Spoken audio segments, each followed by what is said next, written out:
And I'll give you a little glimpse into Canada and the role of economic development in Canada. But while my expertise right now is in marketing and social media, I've actually spent a number of years as an economic development officer in the province of Ontario in Canada. And so while I love marketing and communications, there's still a chunk of my heart that just has a real care for economic development and my business community. Some of your listeners may not know that Canada has a population of about 34, 35 million. Compared to the United States, I think your population is somewhere around 300, 310 million. Yeah, so about one tenth of the population of the United States, and yet we have a very similar land mass.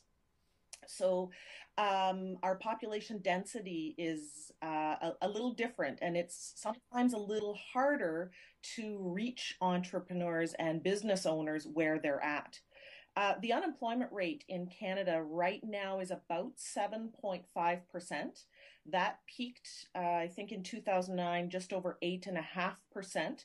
Not as high as some countries, but certainly a percentage that is of concern. There's certainly regional disparities. There's communities that had an unemployment rate as high as 15%, and then there are communities like the community that I've worked in that has one of the lowest unemployment rates in Canada, just under 4%. So certainly highs and lows, and I think that's probably because Canada is such a diverse country. We have the oil sands in Alberta. We have agriculture, certainly across the country. We have fishing and resources on both coasts, the Pacific and the Atlantic coast. We have mining and forestry in certain regional areas. We have a fairly strong manufacturing sector, although it has taken a hit in the last few years. And we certainly have an emerging knowledge and innovation sector. I'm seeing more and more focus on that. Economic development in Canada is probably done a little bit different than it's done in the United States. In most communities, economic development is handled by the city or by the municipality. It is a department within the city. It's 100% funded by the city tax base. In some communities, and certainly in larger communities, they will have an arm's length economic development corporation where they are still largely funded by their city or municipality, but may have some other revenue sources, provincial and federal funding, and perhaps some fee for services. And then there are some regional entities, so smaller communities that have banded together to promote their region as an economic destination. So those are the primary ways that we do economic development in Canada. Now, there's a huge disparity on budgets. We have some communities that have multi-million dollar budgets with dozens of staff, plenty of resources. And then we have communities that have very lean budgets. $100,000, $150,000 compared to $5 or $10 million. Some of the largest economic development budgets in Canada, the economic development budget is bigger than the entire municipal budget of some of the smaller communities. And that budget has to look after emergency services, policing, roads, economic development.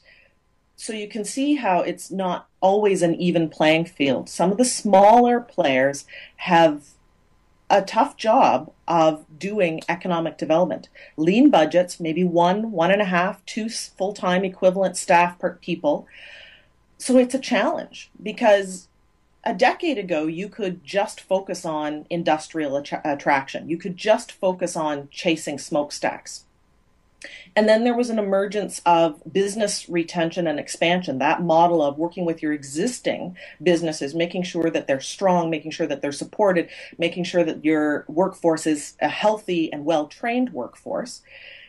But I've seen in the last, since our most recent economic downturn, a real shift into entrepreneurship and the supporting of entrepreneurs and the supporting of that creative economy, knowledge-based economy. And that is why I see such tremendous potential for ICANN Global in Canada. I could pull a dozen economic development strategic plans without much effort that all identify supporting their creative economy and supporting their knowledge-based economy as one of their strategic priorities. But if you have a very lean budget with a very small staff, that is a great idea, but a very difficult concept to implement. And that's where I see so much potential for ICANN Global. I see small municipalities, rural municipalities, smaller communities where they can't support a bricks and mortar incubator hub or innovation center or accelerator center, whatever term you wish to use. But the ICANN Global model will work.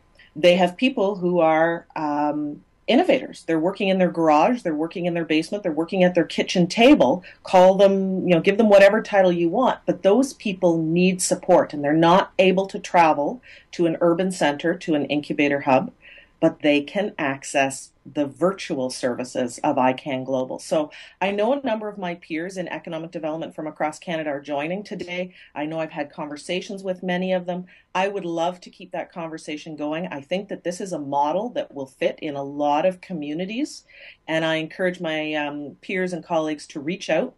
Find me on LinkedIn, Facebook, email, pick up the phone if we really want to go old school, and reach out and let's have that conversation about how we can really effectively support that knowledge economy in our communities. Bernier is doing a phenomenal job, and this is the kind of enthusiasm that we're seeing globally, and this is why this model is so important to worldwide economic development and entrepreneurship. Bernier, how is the clean tech development in Ontario?